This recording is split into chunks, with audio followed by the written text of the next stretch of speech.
अस्सलाम वालेकुम दोस्तों, मैं हूँ इरफान और आप देख रहे हैं ब्रेन फैक्ट। दोस्तों, सबसे पहले तो उन तमाम दोस्तों का बहुत शुक्रिया, मैंने आपके कमेंट्स पढ़े, आपने जिस तरीके से अपनी मोहब्बत का इजहार किया, वक्त निकाला मेरे ज़िंदगी के इस मुश्किल तरीन वक्त में। आपने मेरा साथ दिया, मेरे वालिद की वफ़ात पे आपने पैगामात भेजे, आपने वक्त निकाला, आप ख़ुद तशरीफ़ लाए, आपने रब्ता किया जैसे भी। तो इससे मुझे बड़ा हौसला मिला। बहुत शुक्रिया आपका, आप तमाम दोस्तों का। और इसके साथ साथ मुझे ये ख़्याल ज़हन में आ रहा था कि देखिए, मतलब मेरे पास मेरे रिलेटिव्स थे, दोस्त थे, भाई थे, सारा कुछ था। और मेरे मतलब गाँव वापस पहुँचने तक सारे इंतज़ामात मुकम्मल हो चुके थे।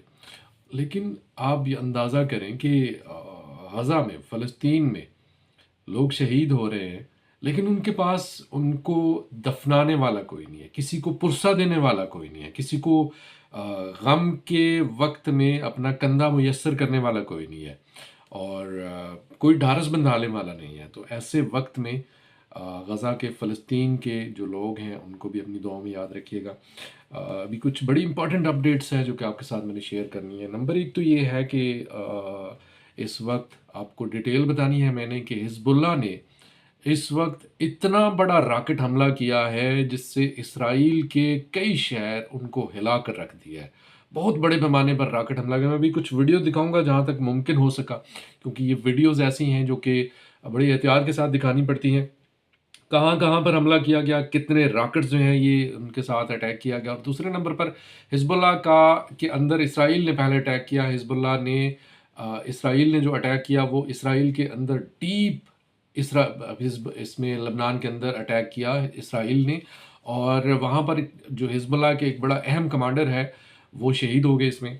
वो आपको बताना है मुकम्मल तफ़सील। लेकिन इससे पहले, सबसे पहले आपको मैं एक जो हौसियों ने इस वक्त जो एक बड़ा ज़बरदस्त तरीके से, मैं कहूँगा बहुत, जिसने पूरी दुनिया को हिला कर रख दिया, वो तफ़सील, वो सारी ख़बर आपके सामने रखना चाहता हूँ।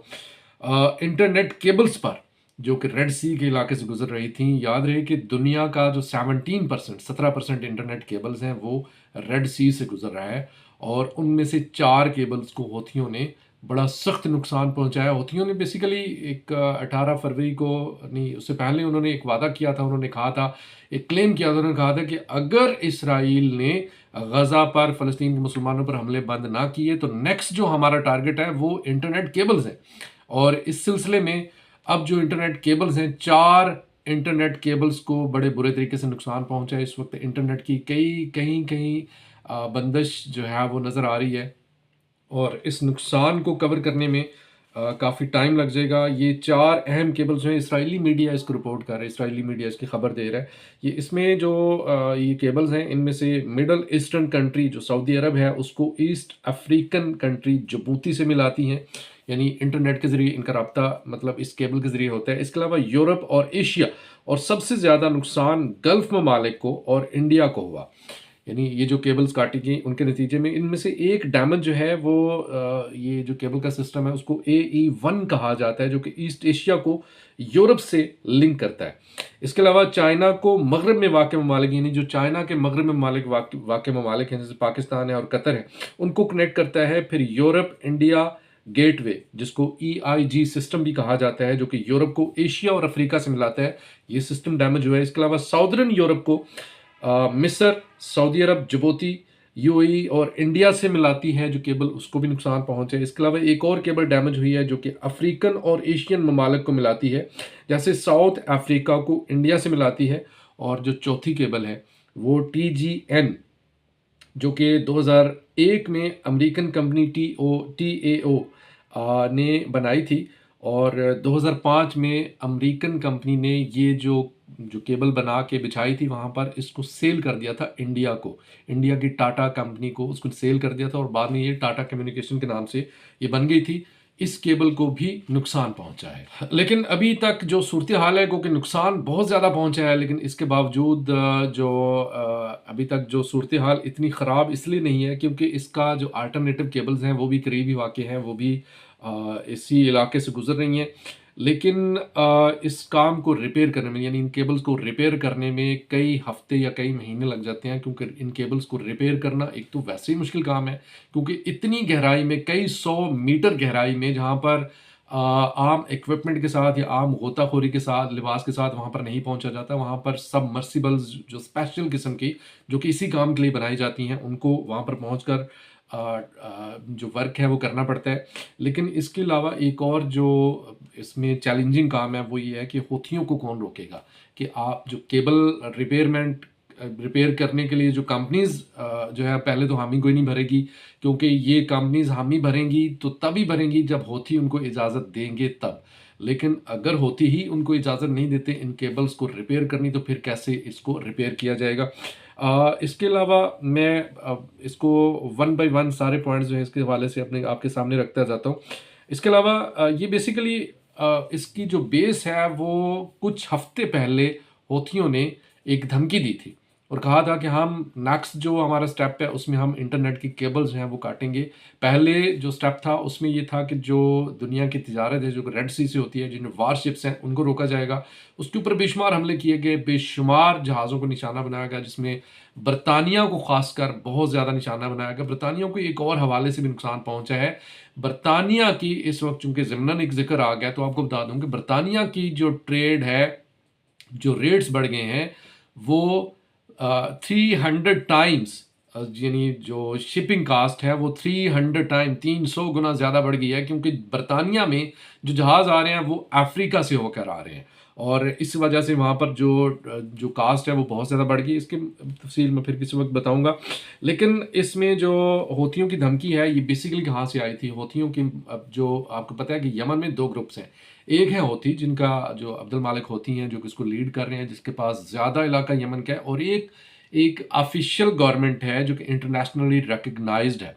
तो ये इंटरनेशनली रिकग्नाइज्ड गवर्नमेंट का क्लेम है। उसने एक मैप जारी किया, उस मैप में उसने बताया कि जो होती हैं वो इंटरनेट केबल्स को तबाह करने की प्लानिंग कर रहे हैं, साजिश कर रहे हैं। और उन्होंने एक बाकायदा से मैप जारी किया और उन्होंने बताया कि यहाँ से उनका ये सारा कुछ, उसका सोर्स जो उन्होंने बताया, वो उन्होंने बताया कि एक टेलीग्राम चैनल है जहाँ पर होथियों ने धमकी दी है, और वहाँ से ये चीज़ें आगे बढ़ना शुरू हुई। लेकिन यहाँ पर कुछ और सवाल जो हैं वो जन्म लेते हैं, कुछ और सवाल आते हैं माइंड में, और उसमें सबसे बड़ा सवाल ये है कि कई 100 मीटर गहराई में ये जो केबल्स हैं, ये जब इनको तबाह करने के लिए एक तो मदरशिप चाहिए होगा जो कि वहाँ पर उस जगह पर आकर एक सबमर्सिबल को लॉन्च करे। फिर ये सबमर्सिबल जो है ये ज़ेर ज़मीन कई 100, और ये सबमर्सिबल दुनिया में इस वक्त सिर्फ तकरीबन 2 ममालिक के पास है, तीसरे का मुझे नहीं पता, एक रशिया, एक अमेरिका। और ये सबमर्सिबल जो हैं ये इस काबिल होती हैं कि ये कई 100 मीटर गहराई तक जाकर ऑपरेट कर सकें। राइट जी। अब ये सबमर्सिबल जो हैं ये अगर सिर्फ और सिर्फ अमेरिका और रशिया के पास है, होथियों के पास नहीं। होथियों के पास ऐसी किसी सलाहियत के होने का किसी मुल्क को इल्म नहीं है। अगर है तो ये एक बहुत बड़ी डेवलपमेंट है जो कि पूरी दुनिया को मज़ीद हिला सकती है। लेकिन होथियों के पास इसकी इस तरह की सलाहियत नहीं है, और यही बात अब्दुल मालिक होती जो है वो कह रहे हैं। अब्दुल मालिक होती जो है वो कह रहे हैं कि ये जो केबल को नुकसान पहुंचा है इसमें हमारा हाथ नहीं है, हमने इसको बिल्कुल डैमेज नहीं किया, ना ही हमारे पास कैपेबिलिटी है। मजीद जो उनका जो दावा था उसके मुतालिक अब्दुल मालिक होती कहते हैं कि वो सिर्फ और सिर्फ कन्फ्यूजन का नतीजा है। अब यहाँ पर सवाल आता है कि फिर इन इंटरनेट केबल्स को डैमेज कैसे और क्यों किया गया। दोस्तों, आपने ब्लैक स्वान का नाम सुना होगा। ब्लैक स्वान एक डालमी एक क्राइटेरिया है। इसके मुतालिक मैं फिर किसी वक्त मज़ीद तफसील से बताऊंगा, जिसमें ब्लैक स्वान, नॉर्मली जो स्वान है ये एक परिंदा होता है, और नॉर्मली इसका जो कलर है वो होता है वाइट। ब्लैक स्वान का मतलब है ब्लैक स्वान, यानी जो रूटीन से हटकर एक क्राइटेरिया बनता है उसको ब्लैक स्वान कहा जाता है। तो नॉर्मली इसमें बड़े बड़े वाक़यात हो सकते हैं, इसमें बड़ी बड़ी चीज़ें हो सकती हैं जो कि इस तरह की चीज़ें, मतलब इस तरह के वाक़यात का होना, जैसे इंटरनेट केबल का डैमेज होना, ये एक रूटीन से हटकर एक इंटायरली है। बहुत बड़ी शख्सियत का कत्ल हो जाना आलमी तौर पर, ये एक बहुत बड़ा एक ब्लैक स्वान हो सकता है। तो इस तरह की काफ़ी सारी चीज़ें हैं।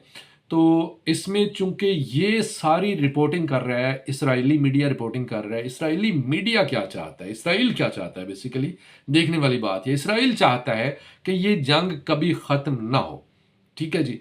और ये जंग ख़त्म ना होने के पीछे कौन है? ये इसके पीछे है अमेरिका। क्यों? क्योंकि उसका असलहा सेल हो रहा है, वो असलहा बेच रहा है, इसराइल को बेच रहा है, वो असलहा बेच रहा है, मतलब कई और ममालिक को बेच रहा है, यूक्रेन को बेच रहा है और नाटो कंट्रीज़ को बेच रहा है। तो ये जो इंटरनेट केबल का काटने वाला काम है, ये एक और बहुत बड़े अलमिये को जन्म देगा। इससे एक और ये जंग मज़ीद फैलेगी। और होती अगर वो कह रहे हैं कि ये केबल हमने नहीं काटी, तो फिर इसका मतलब है कि केबल उसने काटी है जिसके पास ये सलाहियत है। सलाहियत किस पास है? रशिया के पास है और अमेरिका के पास है। रशिया तो कई दफ़ा कह चुके हैं इस जंग को ख़त्म करने के हवाले से, लेकिन जो इस वक्त जंग ख़त्म करने के हवाले से जो न्यूज़ हैं, उनमें से जो अहम तरीन न्यूज़ है, आपको थोड़ा सा टाइम काफ़ी हो गया इस वीला को, काफ़ी सारा टाइम आपको मैंने इंटरनेट केबल में ले लिया, तो मज़ीद थोड़ा सा मैं इसमें अर्ज़ कर देता हूँ आपको कि इसमें जो सीज़ फायर है उसके हवाले से आपको छोटी सी एक न्यूज़ दे देता हूँ कि इसमें एक सीज़ फायर हो रहा है तकरीबन 6 वीक का, 6 हफ्तों का सीज़ फायर हो रहा है, जिसमें 40 यरगमाली छोड़े जाएंगे इसराइल के जो हमास के पास हैं, और उसके बदले में 400 फ़लस्तीनी जो इसराइल के जेलों में बंद हैं उनको रिहा किया जाएगा। याद रहे कि 7 अक्टूबर से लेकर अब तक इसराइल ने तकरीबन 7,000 इसराइलियों को फ़लस्तीनियों को अगवा किया है, उनको अपनी जेलों में बंद किया है। और ये सीज़ फायर होने जा रहा है, जिसकी अभी मतलब रिपोर्ट्स आ रही हैं। और इसके हवाले से एक तो ये है, दूसरे नंबर पर ये है कि इसके साथ साथ इसके जो मज़ीद कुछ डेवलपमेंट हैं वो ये हैं कि 6 हफ्तों के सीज़ फायर में इसमें रमज़ान भी गुजर जाएगा, अल्लाह करे खैर खैरियत से गुजर जाए वहाँ पर। और इसके अलावा वहाँ पर ये होगा कि जो लोग हैं वो जब अब नार्दर्न फ़लस्तीन जो है उसमें वापस नार्दर्न गज़ा से में लोग वापस आ सकते हैं, लेकिन जो बूढ़े हैं, जो बुज़ुर्ग हैं, वो ख़वातीन और बच्चे, यानी जो रिक्रूटमेंट, यानी हमास में रिक्रूटमेंट की एज के हवाले से जो लोग सूटेबल हैं, जो फिट हैं, वो वापस नहीं आ सकते। ये हो गया। इसके अलावा इसमें मिस्र किरदार अदा कर रहा है, इसके अलावा कतर किरदार अदा कर रहा है, इसके अलावा जो इसराइल के मोसाद चीफ हैं वो इसमें अपना रोल प्ले कर रहे हैं। तो ये सारा कुछ इस वक्त हो रहा है। इस हवाले से, सीज़ फायर के हवाले से, इसके ऊपर मैं मज़ीद ट्राई करूँगा कि कुछ चीज़ें मैं आपको बताऊँ सीज़ फायर के हवाले से। इसके अलावा कुछ जो और चीज़ें हैं वो आपके साथ शेयर करता हूँ। जैसे कि मैंने हिजबुल्लाह के हवाले से बताया, वो आपके साथ मैं डिटेल शेयर करता हूँ। दोस्तों, हिजबुल्लाह ने इस वक्त इसराइल के कई शहरों के ऊपर इतने बड़े पैमाने पर मिसाइल हमले किए हैं जिन्होंने इसराइल को हिला कर रख दिया है।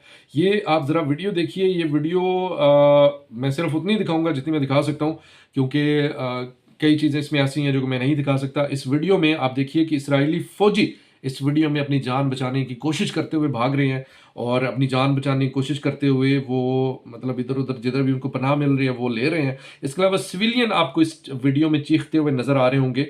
इसके अलावा आप देखें कि यहाँ पर जो गोलान हाइट्स हैं उनको निशाना बनाया गया है। गोलान डिवीजन हेडक्वार्टर को बुरी तरह से निशाना बनाया गया, जो कि नाफे में है, उसको बुरी तरह से रॉकेट हमलों का निशाना बनाया गया। 60 रॉकेट्स दागे गए हैं हिजबुल्लाह की जानब से, और हिजबुल्लाह ने एक और बड़ी धमकी दी है। और उन्होंने कहा कि अब तक हमने जो भी हमने किया है, जितना भी हमने अटैक्स किए हैं, ये हमारी जो कैपेबिलिटी है उसका 0% भी नहीं है, उसका बड़ा कम हिस्सा है जो कि हम जिसके कैपेबल हैं, और हम अभी मज़ीद हमले कर सकते हैं।